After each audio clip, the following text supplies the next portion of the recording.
नमस्कार मंडळी. हर हर महादेव. दरवर्षी श्रावण महिना सुरू झाला की घराघरात मंदिरात एक वेगळाच उत्साह जाणवतो. स्त्रिया पुरुष उपवास करतात, पहाटे उठून स्नान करून शिवमंदिराकडे निघतात, हातात बेलपत्र आणि दुधाचा कलश घेऊन रांगेत उभे राहतात. लहान मुलंही आपल्या आई वडिलांसोबत ओम नमः शिवाय म्हणत मंदिराच्या पायऱ्या चढताना दिसतात. पण या सगळ्या भक्तीच्या मुळाशी नेमकी कोणती कथा आहे? हे व्रत सुरू कसं झालं? कोणी सुरू केलं? आणि हे इतकं महत्वाचं का मानलं जातं? आजच्या या कथेमध्ये सगळ्या प्रश्नांची उत्तरं शोधणार आहोत. आपण पाहणार आहोत श्रावण महिन्याचं आध्यात्मिक महत्त्व, समुद्र मंथनाची कथा, माता पार्वतीच्या तपश्चर्येची कथा आणि सर्वात महत्त्वाचं म्हणजे शिवपुराणात सांगितलेली मूळ श्रावण सोमवार व्रतकथा, जी भगवान शंकरांनी स्वतः माता पार्वतीला सांगितली होती असं मानलं जातं. व्हिडिओ आवडला तर लाईक करायला विसरू नका.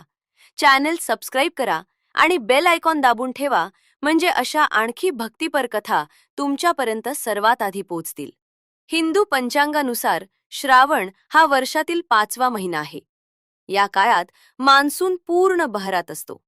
डोंगर दऱ्या हिरव्या गार झालेल्या असतात, नद्या नाले भरभरून वाहत असतात आणि संपूर्ण सृष्टी जणू नव्या चैतन्याने भारून गेलेली असते. याच निसर्गाच्या समृद्धीच्या पार्श्वभूमीवर श्रावण महिन्याचं आध्यात्मिक महत्त्वही तितकंच गडद आहे. असं मानलं जातं की या महिन्यात वातावरणात सात्विकतेचं प्रमाण नैसर्गिकरित्या वाढतं. आयुर्वेदाच्या दृष्टिकोनातूनही पावसाळ्यात पचनशक्ती मंदावलेली असते. त्यामुळे या काळात हलका आहार आणि उपवास शरीरासाठी लाभदायक ठरतो असं सांगितलं जातं. आपल्या पूर्वजांनी धार्मिक श्रद्धेला वैज्ञानिक दृष्टिकोनाची जोड देत हे व्रत या विशिष्ट महिन्यात योजलं असंही अनेक अभ्यासक मानतात. पण या महिन्याचं मुख्य महत्त्व आहे ते समुद्र मंथनाच्या कथेशी जोडलेलं. पुराण कथेनुसार जेव्हा देव आणि दानवांनी अमृतप्राप्तीसाठी क्षीरसागराचं मंथन केलं, तेव्हा मंथनातून 14 रत्न बाहेर आली. यामध्ये ऐरावत हत्ती, कामधेनू गाय, कल्पवृक्ष, लक्ष्मी देवी, चंद्र आणि शेवटी अमृतकुंभही निघालं. पण या सगळ्यांआधी समुद्रातून एक भयंकर हलाहल विष बाहेर आलं. हे विष इतकं तीव्र होतं की त्याच्या वासानेच सृष्टी नष्ट होण्याचा धोका निर्माण झाला. देव आणि दानव दोघेही घाबरून पळू लागले. तेव्हा सर्व देवांनी भगवान शंकराकडे धाव घेतली आणि सृष्टीच्या रक्षणासाठी प्रार्थना केली. करुणासागर महादेवांनी कोणताही विचार न करता ते हलाहल विष स्वतः प्राशन केलं. माता पार्वतीने घाबरून त्यांचा कंठ आपल्या हातांनी दाबून धरला, जेणेकरून विष पोटात न जाता कंठातच थांबावं. यामुळे शंकरांचा कंठ निळा पडला आणि त्यांना नीलकंठ हे नाव प्राप्त झालं. विष प्राशन केल्यानंतर शंकरांच्या शरीरात प्रचंड दाह निर्माण झाला. ही उष्णता शांत करण्यासाठी सर्व देवांनी त्यांच्यावर पवित्र जलाचा आणि दुधाचा अभिषेक केला. असं सांगितलं जातं की हा प्रसंग श्रावण महिन्यातच घडला होता. त्यामुळे तेव्हापासून श्रावण महिन्यात शिवलिंगावर जलाभिषेक आणि दुग्धाभिषेक करण्याची परंपरा सुरू झाली. जणू आपणही आपल्या लाडक्या शंकराच्या शरीरातील दाह शांत करण्याचा प्रयत्न करत आहोत, अशी भक्तांची भावना असते. या महिन्याचं आणखी एक महत्त्व म्हणजे माता पार्वतीची तपश्चर्या. मागील जन्मी सती म्हणून जन्म घेतलेल्या देवीने आपल्या वडिलांच्या यज्ञकुंडात आत्मदहन केलं होतं, कारण त्यांनी शंकरांचा अपमान केला होता. पुढील जन्मी त्याच देवीने हिमालयराज आणि मैनावतीच्या पोटी पार्वती म्हणून जन्म घेतला. लहानपणापासूनच पार्वतीच्या मनात एकच ध्यास होता, शंकरालाच पती म्हणून प्राप्त करायचं. यासाठी पार्वतीने अत्यंत कठोर तपश्चर्या केली.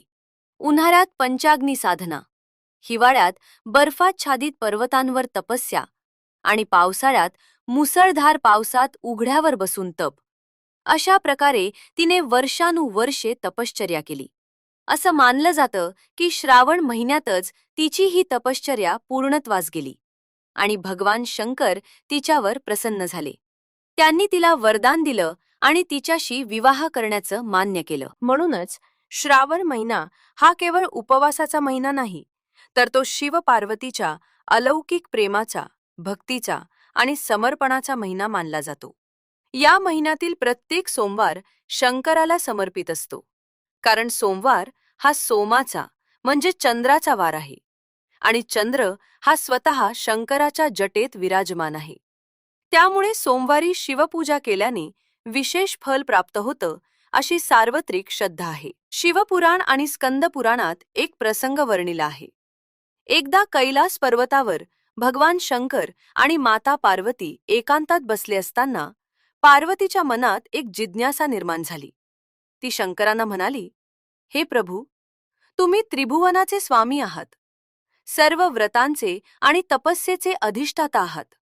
मला सांगा, अशी कोणती साधना आहे जी सामान्यातल्या सामान्य माणसालाही सहज करता येईल आणि जिच्यामुळे त्याला सुख, समृद्धी, संतती आणि अंतिमतः मोक्ष प्राप्त होईल? भगवान शंकर स्मित हास्य करत म्हणाले, हे पार्वती, तुझा प्रश्न अत्यंत सुंदर आहे. मी तुला सांगतो, श्रावण महिन्यातील सोमवार व्रत हे असं व्रत आहे जे स्त्री असो वा पुरुष, श्रीमंत असो वा गरीब, कोणीही सहज करू शकतो. हे व्रत माझ्या सर्वाधिक प्रिय व्रतांपैकी एक आहे. श्रावणातील प्रत्येक सोमवारचं विशेष महत्त्व आहे. श्रावण महिन्यात साधारणपणे 4 ते 5 सोमवार येतात. पारंपरिक मान्यतेनुसार प्रत्येक सोमवारचं थोडं वेगळं महत्त्व आणि विशेष संकल्प सांगितला जातो, जो भाविक आपापल्या इच्छेनुसार पाळतात. पहिला सोमवार. या दिवशी सामान्यतः व्रताचा संकल्प घेतला जातो. कुटुंबाच्या सर्वांगीण कल्याणासाठी आणि सुख शांतीसाठी प्रार्थना केली जाते. या दिवशी शक्यतो पांढऱ्या वस्तूंचं, दूध, तांदूळ, साखर दान करण्याची प्रथा आहे. दुसरा सोमवार. या दिवशी आरोग्य आणि दीर्घायुष्यासाठी विशेष प्रार्थना केली जाते. महामृत्युंजय मंत्राचा जप या दिवशी विशेष फलदायी मानला जातो. आजारी व्यक्तींसाठी किंवा कुटुंबातील वडीलधाऱ्यांच्या आरोग्यासाठी हा दिवस समर्पित केला जातो. तिसरा सोमवार. विवाहेच्छुक तरुण तरुणींसाठी हा दिवस विशेष मानला जातो. योग्य जोडीदार मिळावा यासाठी या दिवशी विशेष पूजा आणि प्रार्थना केली जाते. काही ठिकाणी या दिवशी हळदी कुंकवाचे कार्यक्रमही आयोजित केले जातात. चौथा सोमवार. संतान प्राप्ती आणि कौटुंबिक सौख्यासाठी हा दिवस समर्पित असतो. निपुत्रिक दाम्पत्य या दिवशी विशेष श्रद्धेने पूजा करतात. पाचवा सोमवार असल्यास हा शेवटचा सोमवार व्रताच्या उद्यापनासाठी किंवा कृतज्ञता व्यक्त करण्यासाठी समर्पित असतो. या दिवशी विशेष रुद्राभिषेक आणि अन्नदानाचं आयोजन केलं जातं. तर मित्रांनो, ही होती सोमवार व्रताची आणि त्यामागच्या पौराणिक कथांची संपूर्ण सविस्तर माहिती. हे व्रत शतकानुशतकांपासून भारतीय संस्कृतीचा एक अविभाज्य भाग राहिला आहे आणि आजही करोडो भक्त श्रद्धेने हे व्रत पाळतात. मंडळी, हा व्हिडिओ आवडला असेल तर नक्की लाईक करा, आपल्या मित्रपरिवारासोबत शेअर करा आणि आमचं चॅनल सबस्क्राईब करायला विसरू नका. कमेंट करून सांगा की तुम्ही हे व्रत करता का.